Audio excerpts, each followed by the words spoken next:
Bem, pessoal, teve um caso aqui de um famoso que foi fazer um exame de rotina e acabou descobrindo que tinha uma obstrução no coração, sem sintoma nenhum, ganhou stent e saiu em todo lugar, que salvou a vida dele, né? E muita gente aqui veio me perguntar assim, Júlio, todo mundo precisa fazer esses exames que veem os vasos do coração e para descobrir se está obstruído, se precisa de stent. Eu vou explicar para vocês por que esse tema é tão importante, porque cada vez mais as pessoas perguntam, né?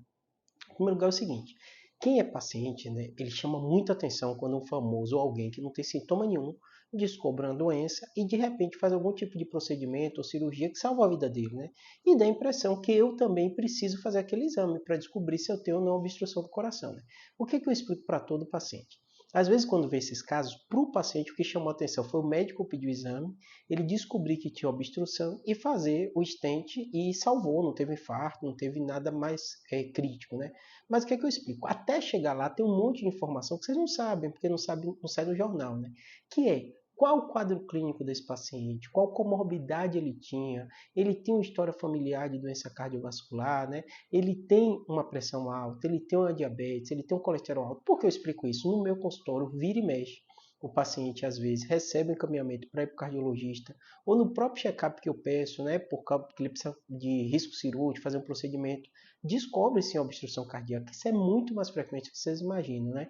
Mas para saber isso, para o médico pedir, ele vai olhar o contexto clínico do paciente. Isso às vezes confunde vocês. Por quê?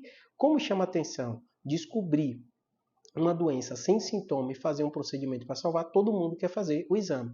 E não é bem assim. O médico vai avaliar o contexto individual de cada paciente, os fatores de risco, a comorbidade, a escola clínica, para aí descobrir se precisa ou não fazer o exame. Quando ele pede o exame e descobre a obstrução, eu canso de ter paciente em situação bem semelhante, que eu mando para o cardiologista, descobre a obstrução, ganho stent, e até fazer um procedimento, às vezes uma cirurgia comigo, que era menos importante até do que o stent, eu suspendo minha cirurgia, porque muitas vezes o paciente tem dor na coluna, tem vários tipos de cirurgias que a gente faz na neurocirurgia que não é uma urgência, né? Uma cirurgia letiva e que a cirurgia cardíaca ganha prioridade. E esse paciente que ganha o stent muitas vezes tem que ficar com antiagregante, que não vai permitir eu fazer o meu procedimento, mas dentro do contexto clínico dele aquilo virou prioridade. Por isso que é importante você ter o seu clínico, o seu médico que te acompanha e fazer todo o check-up. Às vezes vai sim ser necessário você fazer alguns exames e vão descobrir algumas doenças assintomáticas.